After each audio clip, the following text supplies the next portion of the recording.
Paper 62. The Dawn Races of Early Man.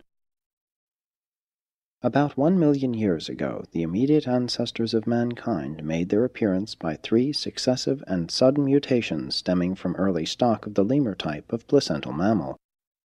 The dominant factors of these early lemurs were derived from the Western or later American group of the evolving life plasm. But before establishing the direct line of human ancestry, this strain was reinforced by contributions from the Central life implantation evolved in Africa. The Eastern life group contributed little or nothing to the actual production of the human species. 1. The early lemur types. The early lemurs concerned in the ancestry of the human species were not directly related to the pre-existent tribes of gibbons and apes then living in Eurasia and northern Africa, whose progeny have survived to the present time. Neither were they the offspring of the modern type of lemur, though springing from an ancestor common to both, but long since extinct. While these early lemurs evolved in the Western Hemisphere, the establishment of the direct mammalian ancestry of mankind took place in southwestern Asia, in the original area of the Central life implantation, but on the borders of the eastern regions. Several million years ago, the North American type lemurs had migrated westward over the Bering Land Bridge and had slowly made their way southwestward along the Asiatic coast.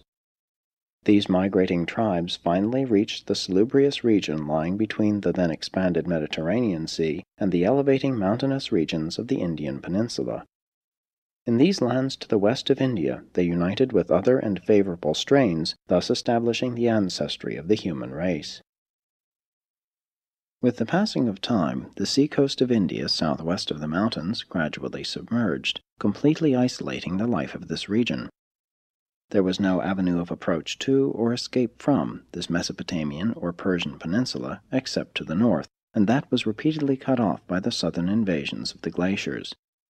And it was in this then almost paradisiacal area, and from the superior descendants of this lemur type of mammal, that there sprang 2 great groups, the simian tribes of modern times and the present-day human species. 2. The Dawn Mammals. A little more than 1,000,000 years ago, the Mesopotamian dawn mammals, the direct descendants of the North American lemur type of placental mammal, suddenly appeared. They were active little creatures, almost 3 feet tall, and while they did not habitually walk on their hind legs, they could easily stand erect. They were hairy and agile and chattered in monkey-like fashion, but unlike the simian tribes, they were flesh-eaters. They had a primitive opposable thumb, as well as a highly useful grasping big toe. From this point onward, the pre-human species successively developed the opposable thumb, while they progressively lost the grasping power of the great toe. The later ape tribes retained the grasping big toe, but never developed the human type of thumb. These dawn mammals attained full growth when 3 or 4 years of age, having a potential lifespan, on the average, of about 20 years. As a rule, offspring were born singly, although twins were occasional. The members of this new species had the largest brains for their size of any animal that had theretofore existed on Earth. They experienced many of the emotions and shared numerous instincts which later characterized primitive man, being highly curious and exhibiting considerable elation when successful at any undertaking. Food hunger and sex craving were well developed, and a definite sex selection was manifested in a crude form of courtship and choice of mates. They would fight fiercely in defense of their kindred, and were quite tender in family associations, possessing a sense of self-abasement bordering on shame and remorse. They were very affectionate and touchingly loyal to their mates, but if circumstances separated them, they would choose new partners. Being small of stature and having keen minds to realize the dangers of their forest habitat, they developed an extraordinary fear which led to those wise precautionary measures that so enormously contributed to survival, such as their construction of crude shelters in the high treetops, which eliminated many of the perils of ground life. The beginning of the fear tendencies of mankind more specifically dates from these days. These dawn mammals developed more of a tribal spirit than had ever been previously exhibited. They were indeed highly gregarious, but nevertheless exceedingly pugnacious when in any way disturbed in the ordinary pursuit of their routine life, and they displayed fiery tempers when their anger was fully aroused. Their bellicose natures, however, served a good purpose. Superior groups did not hesitate to make war on their inferior neighbors, and thus, by selective survival, the species was progressively improved. They very soon dominated the life of the smaller creatures of this region, and very few of the older non-carnivorous monkey-like tribes survived. These aggressive little animals multiplied and spread over the Mesopotamian peninsula for more than 1,000 years, constantly improving in physical type and general intelligence. And it was just 70 generations after this new tribe had taken origin from the highest type of lemur ancestor that the next epoch-making development occurred, the sudden differentiation of the ancestors of the next vital step in the evolution of human beings on Urantia. 3. The mid-mammals.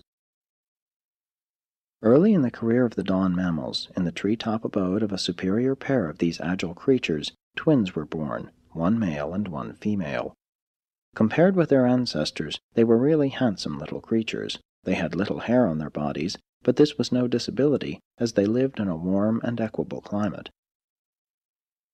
These children grew to be a little over 4 feet in height. They were in every way larger than their parents, having longer legs and shorter arms. They had almost perfectly opposable thumbs, just about as well adapted for diversified work as the present human thumb. They walked upright, having feet almost as well suited for walking as those of the later human races. Their brains were inferior to and smaller than those of human beings, but very superior to and comparatively much larger than those of their ancestors.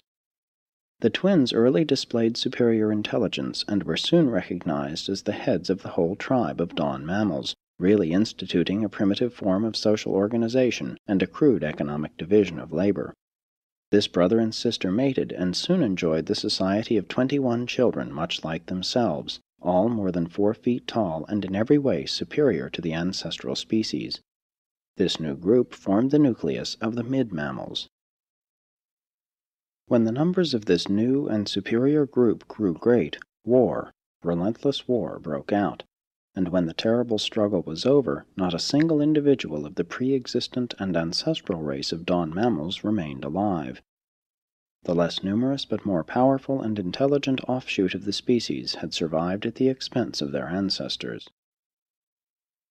And now, for almost 15,000 years, 600 generations, this creature became the terror of this part of the world. All of the great and vicious animals of former times had perished. The large beasts native to these regions were not carnivorous, and the larger species of the cat family, lions and tigers, had not yet invaded this peculiarly sheltered nook of the earth's surface. Therefore did these mid-mammals wax valiant and subdue the whole of their corner of creation. Compared with the ancestral species, the mid-mammals were an improvement in every way. Even their potential lifespan was longer, being about 25 years. A number of rudimentary human traits appeared in this new species. In addition to the innate propensities exhibited by their ancestors, these mid-mammals were capable of showing disgust in certain repulsive situations. They further possessed a well-defined hoarding instinct. They would hide food for subsequent use, and were greatly given to the collection of smooth round pebbles and certain types of round stones suitable for defensive and offensive ammunition. These mid-mammals were the first to exhibit a definite construction propensity, as shown in their rivalry in the building of both treetop homes and their many-tunneled subterranean retreats.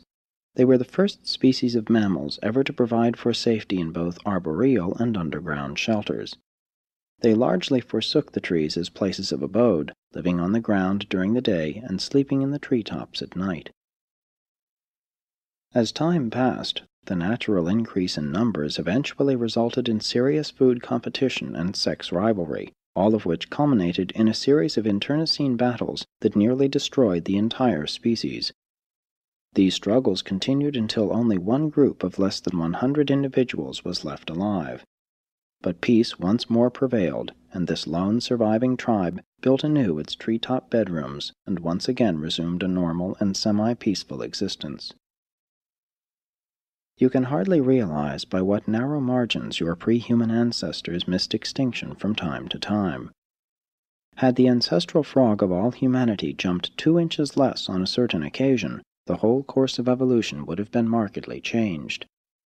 The immediate lemur-like mother of the dawn mammal species escaped death no less than 5 times by mere hairbreadth margins before she gave birth to the father of the new and higher mammalian order. But the closest call of all was when lightning struck the tree in which the prospective mother of the primates twins was sleeping. Both of these mid-mammal parents were severely shocked and badly burned. 3 of their 7 children were killed by this bolt from the skies. These evolving animals were almost superstitious. This couple, whose treetop home had been struck, were really the leaders of the more progressive group of the mid-mammal species, and following their example, more than half the tribe, embracing the more intelligent families, moved about 2 miles away from this locality and began the construction of new treetop abodes and new ground shelters, their transient retreats in times of sudden danger. Soon after the completion of their home, this couple, veterans of so many struggles, found themselves the proud parents of twins, the most interesting and important animals ever to have been born into the world up to that time, for they were the first of the new species of primates, constituting the next vital step in pre-human evolution. Contemporaneously with the birth of these primates twins, another couple, a peculiarly retarded male and female of the mid-mammal tribe, a couple that were both mentally and physically inferior, also gave birth to twins. These twins, one male and one female, were indifferent to conquest. They were concerned only with obtaining food, and, since they would not eat flesh, soon lost all interest in seeking prey. These retarded twins became the founders of the modern simian tribes. Their descendants sought the warmer southern regions, with their mild climates and an abundance of tropical fruits, where they have continued much as of that day, except for those branches which mated with the earlier types of gibbons and apes, and have greatly deteriorated in consequence. And so it may be readily seen that man and the ape are related only in that they sprang from the mid-mammals, a tribe in which there occurred the contemporaneous birth and subsequent segregation of 2 pairs of twins, the inferior pair destined to produce the modern types of monkey, baboon, chimpanzee, and gorilla, the superior pair destined to continue the line of ascent which evolved into man himself. Modern man and the simians did spring from the same tribe and species, but not from the same parents. Man's ancestors are descended from the superior strains of the selected remnant of this mid-mammal tribe, whereas the modern simians, excepting certain pre-existent types of lemurs, gibbons, apes, and other monkey-like creatures, are the descendants of the most inferior couple of this mid-mammal group, a couple who only survived by hiding themselves in a subterranean food storage retreat for more than 2 weeks during the last fierce battle of their tribe, emerging only after the hostilities were well over. 4. The primates.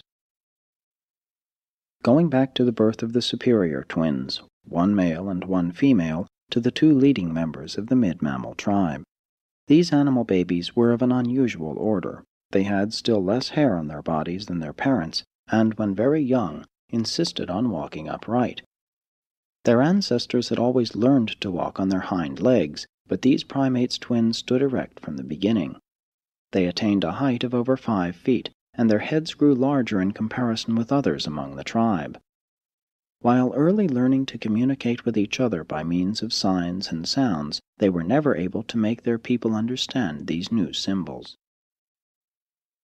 When about 14 years of age, they fled from the tribe, going west to raise their family and establish the new species of primates.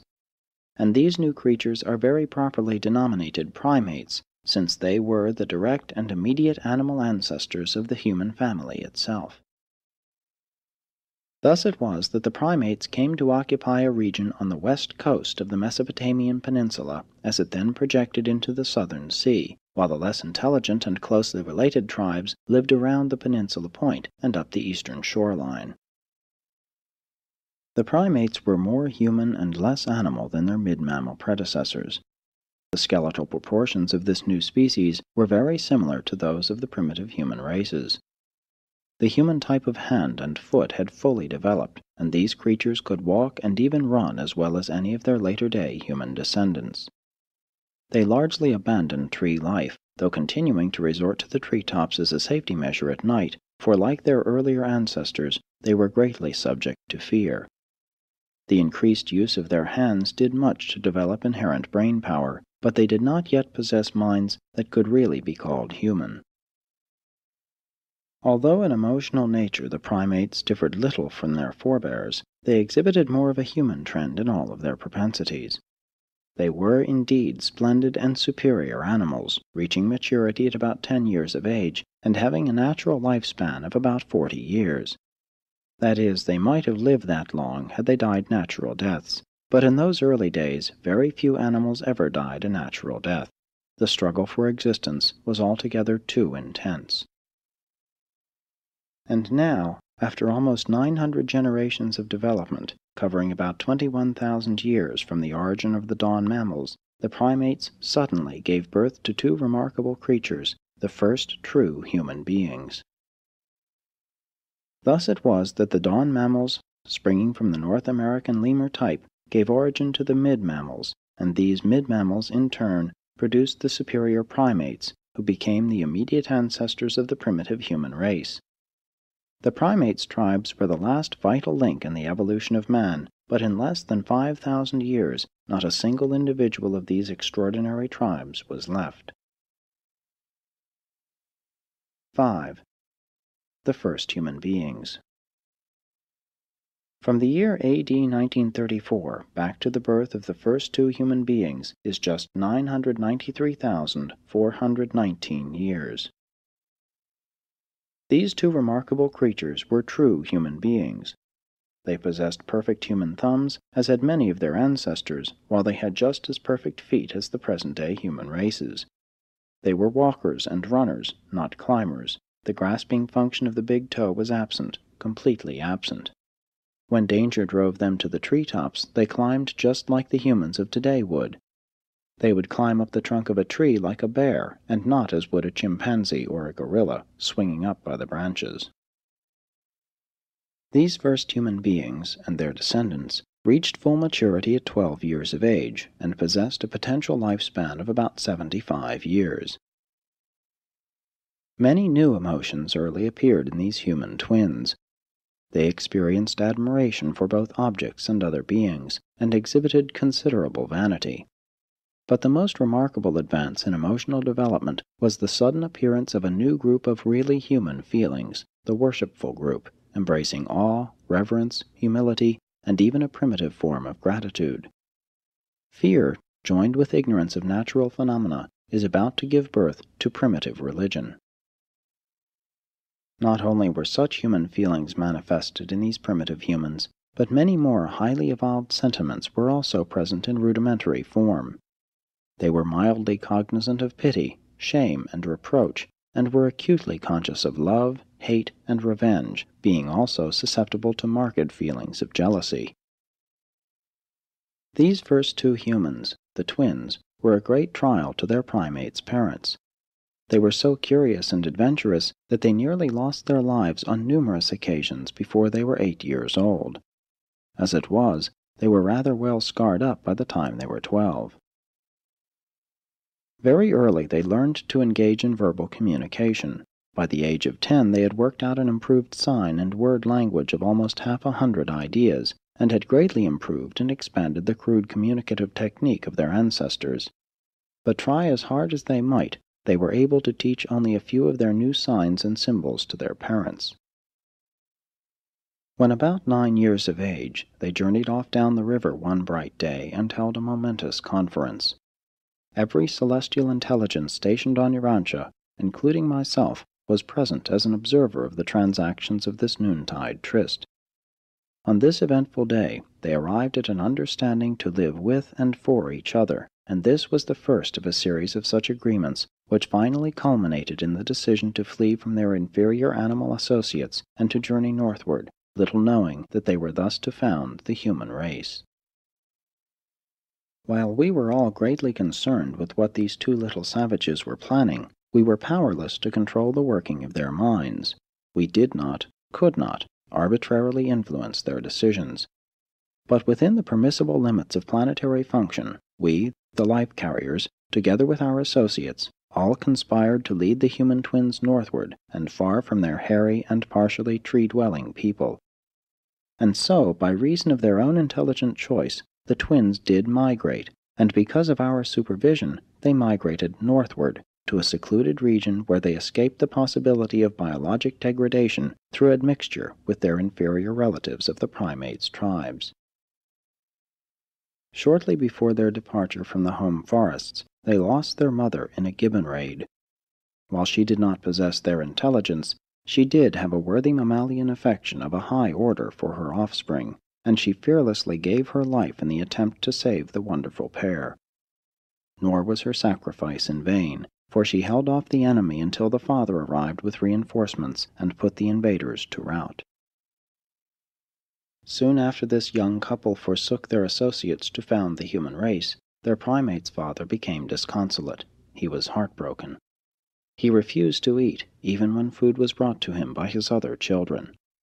His brilliant offspring having been lost, life did not seem worth living among his ordinary fellows, so he wandered off into the forest, was set upon by hostile gibbons, and beaten to death.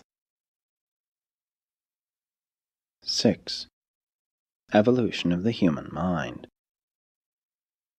We, the life carriers on Urantia, had passed through the long vigil of watchful waiting since the day we first planted the life plasm in the planetary waters, and naturally the appearance of the first really intelligent and volitional beings brought to us great joy and supreme satisfaction. We had been watching the twins develop mentally through our observation of the functioning of the 7 adjutant mind spirits assigned to Urantia at the time of our arrival on the planet. Throughout the long evolutionary development of planetary life, these tireless mind ministers had ever registered their increasing ability to contact with the successively expanding brain capacities of the progressively superior animal creatures. At first, only the spirit of intuition could function in the instinctive and reflex behavior of the primordial animal life. With the differentiation of higher types, the spirit of understanding was able to endow such creatures with the gift of spontaneous association of ideas. Later on, we observed the spirit of courage in operation. Evolving animals really developed a crude form of protective self-consciousness. Subsequent to the appearance of the mammalian groups, we beheld the spirit of knowledge manifesting itself in increased measure. And the evolution of the higher mammals brought the function of the spirit of counsel, with the resulting growth of the herd instinct and the beginnings of primitive social development. Increasingly on down through the dawn mammals, the mid-mammals, and the primates, we had observed the augmented service of the first 5 adjutants. But never had the remaining 2, the highest mind ministers, been able to function in the Urantia type of evolutionary mind. Imagine our joy one day, the twins were about 10 years old, when the spirit of worship made its first contact with the mind of the female twin and shortly thereafter with the male. We knew that something closely akin to human mind was approaching culmination, and when, about a year later, they finally resolved as a result of meditative thought and purposeful decision to flee home and journey north, then did the spirit of wisdom begin to function on Urantia and in these 2 now recognized human minds. There was an immediate and new order of mobilization of the 7 adjutant mind spirits. We were alive with expectation. We realized that the long-waited-for hour was approaching. We knew we were upon the threshold of the realization of our protracted effort to evolve will creatures on Urantia. 7. Recognition as an inhabited world. We did not have to wait long. At noon, the day after the runaway of the twins, there occurred the initial test flash of the universe circuit signals at the planetary reception focus of Urantia. We were, of course, all astir with the realization that a great event was impending, but since this world was a life experiment station, we had not the slightest idea of just how we would be apprised of the recognition of intelligent life on the planet. but we were not long in suspense.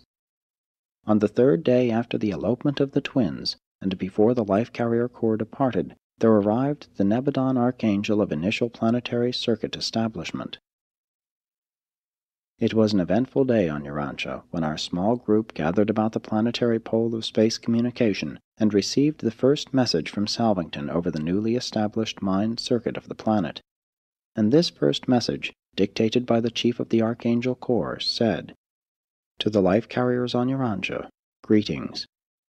We transmit assurance of great pleasure on Salvington, Edentia, and Jerusalem in honor of the registration on the headquarters of Nebadon of the signal of the existence on Urantia of mind of will dignity.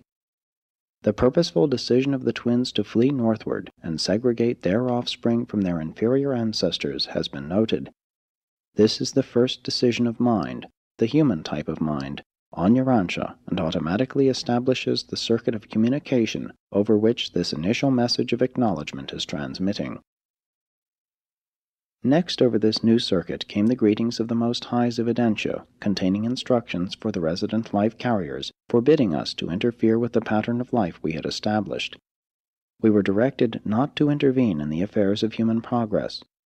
It should not be inferred that life carriers ever arbitrarily and mechanically interfere with the natural outworking of the planetary evolutionary plans, for we do not. But up to this time we had been permitted to manipulate the environment and shield the life plasm in a special manner, and it was this extraordinary but wholly natural supervision that was to be discontinued. And no sooner had the Most Highs left off speaking than the beautiful message of Lucifer, then sovereign of the Satania system, began to planetize. Now the life carriers heard the welcome words of their own chief and received his permission to return to Jerusalem. This message from Lucifer contained the official acceptance of the life carrier's work on Urantia and absolved us from all future criticism of any of our efforts to improve the life patterns of Nebadon as established in the Satania system. These messages from Salvington, Edentia, and Jerusalem formally marked the termination of the life carrier's age-long supervision of the planet. For ages we had been on duty, assisted only by the 7 adjutant mind spirits and the master physical controllers. And now will, the power of choosing to worship and to ascend, having appeared in the evolutionary creatures of the planet, we realized that our work was finished, and our group prepared to depart. Urantia being a life modification world, permission was granted to leave behind 2 senior life carriers with 12 assistants, and I was chosen as one of this group, and have ever since been on Urantia. It is just 993,408 years ago, from the year AD 1934, that Urantia was formally recognized as a planet of human habitation in the universe of Nebadon. Biologic evolution had once again achieved the human levels of will dignity. Man had arrived on planet 606 of Satania. Sponsored by a life carrier of Nebadon resident on Urantia.